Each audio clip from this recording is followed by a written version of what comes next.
All right, so we're diving into a Pasadena City Council meeting from November 1st, 2022. Okay. And we're working with the YouTube transcript from the city of Pasadena, Texas, Council Meetings channel. Sounds good.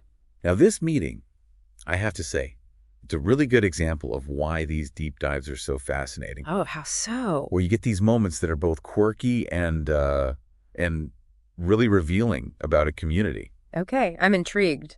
Like you've got a councilman practically begging residents to save a local American Legion post. Wow. Then there's a whole controversy about a resident who built like a secret apartment complex. No way. Oh, yeah. And even a shout out to the Astros World Series win. That's quite a range. Right. So it's like, what does this meeting tell us about Pasadena? You know, like the concerns, the priorities, even the personality of the city. I like it. Let's dig in. Okay, so the meeting starts off pretty standard, invocation, pledge of allegiance. But then the prayer, it specifically asks for wisdom and protection for the city leaders. Yeah, I thought that was a really deliberate choice of words.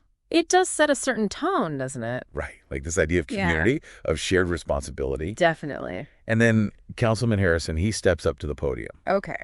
Now, he's been a member of the American Legion Post 521 for 44 years. Wow, that's a long time. It is, and he's clearly very passionate about it.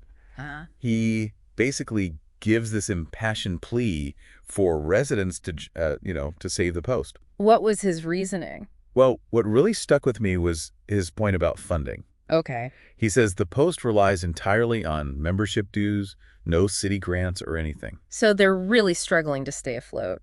It sounds like it. And, those kinds of community organizations, they often provide vital services for veterans. Absolutely. And they create this sense of camaraderie. Exactly. It's a place where veterans can connect with people who understand what they've been through. Right. And if those organizations disappear, it's a real loss for the entire community. A huge loss. Okay, so then we get to Councilman Kate, and he brings up this resident who, well, let's just say he got a little creative with his property. Creative. He built a 2-story apartment complex disguised as a garage. Wait, what? Seriously. Apparently, he skirted the rules by saying he was in agreement with subdivision deed restrictions. So he basically lied. Yeah, pretty much. Wow, that's bold. It is, and it seems like the city was caught off guard. So what are they doing about it? Well, they're developing a new computer program that's supposed to connect the permit department with subdivision presidents and their deed restrictions. So the idea is to catch these violations before they happen. Exactly. But, it makes you wonder how many other loopholes are out there. Right. Like, is this just the tip of the iceberg? And how do you even begin to regulate something like that? It's a good question, and it highlights the challenges of keeping up with, people who are determined to find a way around the rules. All right. So after all that, Mayor Wagner gives his opening remarks, and he starts off with this really charming story about his grandson. Oh, I love Grandpa's story. Right. So his grandson's birthday just happens to coincide with the Astros 2017 World Series win. How cool. Yeah, and you could just tell how proud he is. It's a really humanizing moment. It's nice to see that side of, elected officials. And definitely, it makes them seem more relatable. Like the real people, too. Exactly. Okay, so then it's time for the citizen presentations. And first up is Ms. Womack. Who's she? She's representing I think it's the 33rd annual Taste of the Town event. Oh, yeah, I've heard of that. And she is just bursting with energy. You can tell she's so excited about this. It's a fun event. I went a few years ago. It is. And it's a big deal for the community. All the restaurants and the local businesses getting involved. And it brings people together. Exactly. So after Ms. Womack, we have a presentation from some students from Keller Middle School. Oh, that's sweet. It was. They were so well-spoken, and they were there to talk about their fundraising efforts. Oh, that's great. Yeah, they were raising money for the Susan B. Komen Foundation and participating in the Can Do food drive. Wow, impressive. I know, right?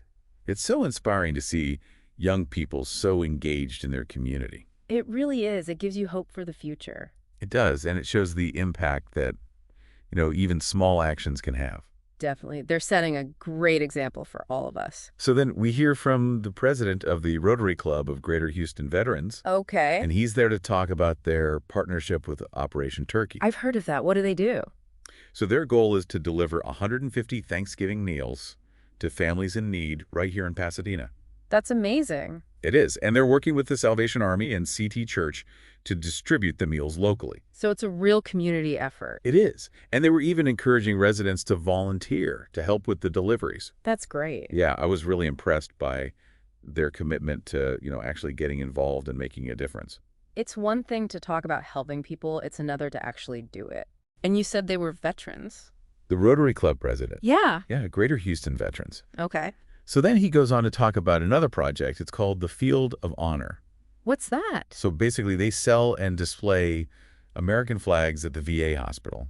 Oh, wow, that's beautiful. It is, and it's another way they're honoring veterans and showing their support. It's clear that supporting veterans is a big priority for this community. It really is. It comes up again and again throughout the meeting. That's good to hear. Yeah, it's heartwarming. It is. Okay, so after the Rotary Club, we have Dante Johnson, and he's representing the McDonald's Texas Invitational Basketball Tournament. Oh, cool. Yeah, did you know this tournament brings in teams from all over Texas?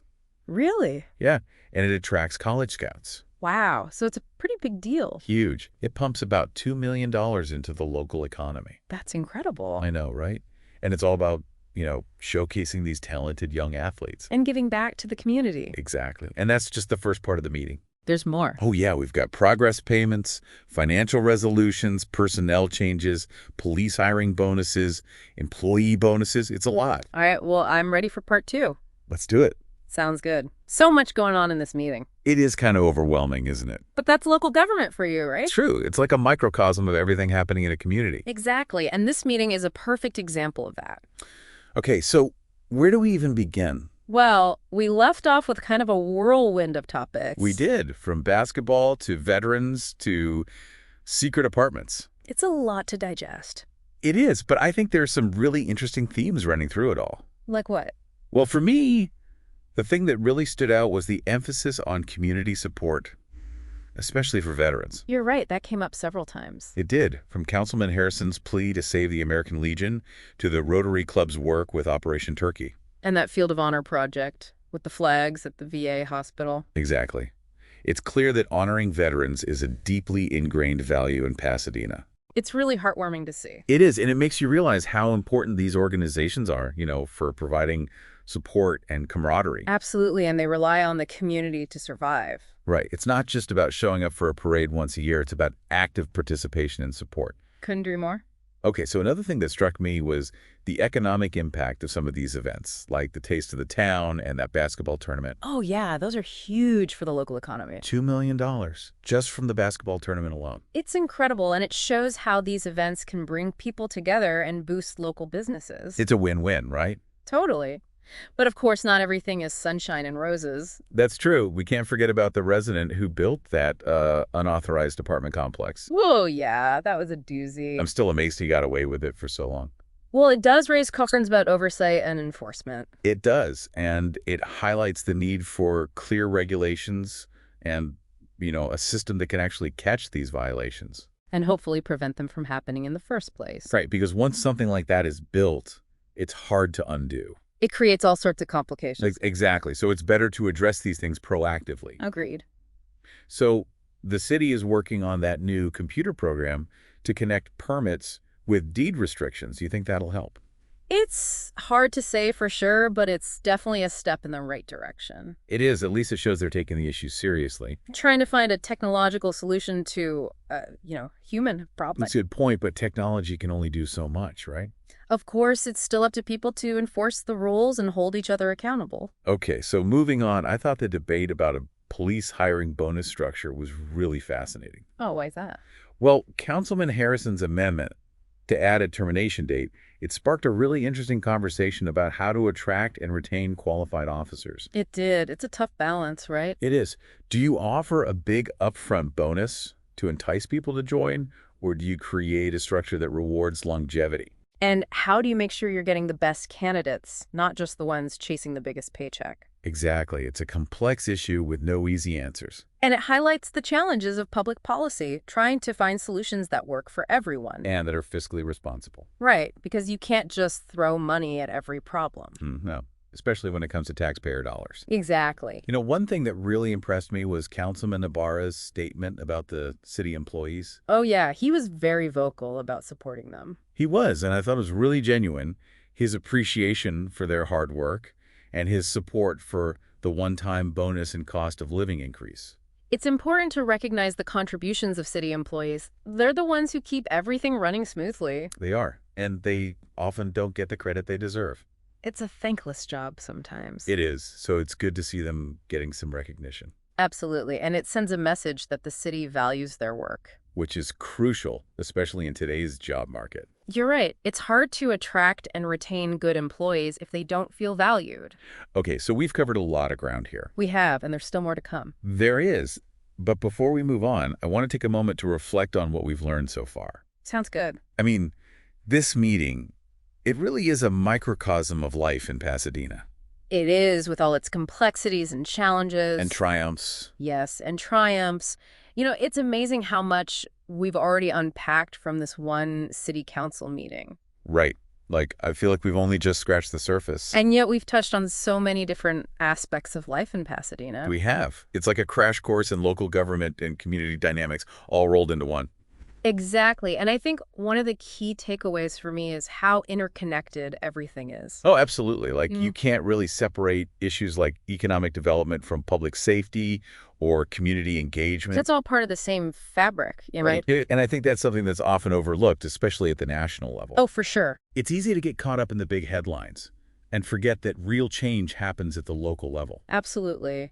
And this meeting, it's a perfect illustration of that. It is. I mean, think about the discussion we had about police hiring bonuses. Yeah, that was a really thought-provoking one. Right. It wasn't just about, like, throwing money at the problem. It was about finding a sustainable solution, something that would benefit both the police department and the community in the long run. Exactly. And that requires a deep understanding of the local context, the specific challenges and opportunities facing Pasadena. And a willingness to compromise, to listen to different perspectives. Absolutely. And I think we saw that same spirit of collaboration when they were discussing the issue with the unauthorized apartment complex. Oh, that was a tricky one. It was. But I was impressed by how the council, they acknowledged the problem and then started brainstorming solutions. Right. And that's what it's all about, finding ways to improve the system, to prevent those kinds of things from happening again. Exactly. And that new computer program they're developing, it's not a perfect solution, but it's a step in the right direction. It is, and it shows that they're committed to transparency and accountability. Which is so important, especially when it comes to issues like zoning and development. Absolutely.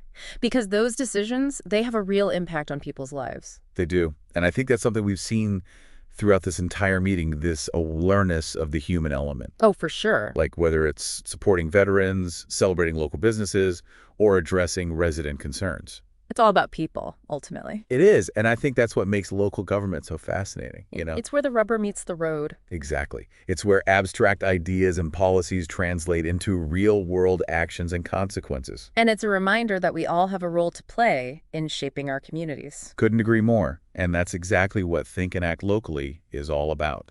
Empowering residents to make a difference. Right. Because we believe that knowledge is power. And that by understanding the issues facing our communities, we can become more effective advocates for change. And we hope that this deep dive has given you a better understanding of what's happening in Pasadena. And maybe even inspired you to get involved. Whether it's attending a city council meeting, volunteering with a local organization, or simply staying informed about the issues that matter to you. Every action counts. And if you'd like to support our mission of empowering residents in Deer Park, LaPorte, and Pasadena, please consider donating at thinkandactlocally.com/donate. You'll find a link in the show notes. And be sure to subscribe to our show so you don't miss any of our future deep dives. Thanks for joining us. Until next time, remember to think and act locally.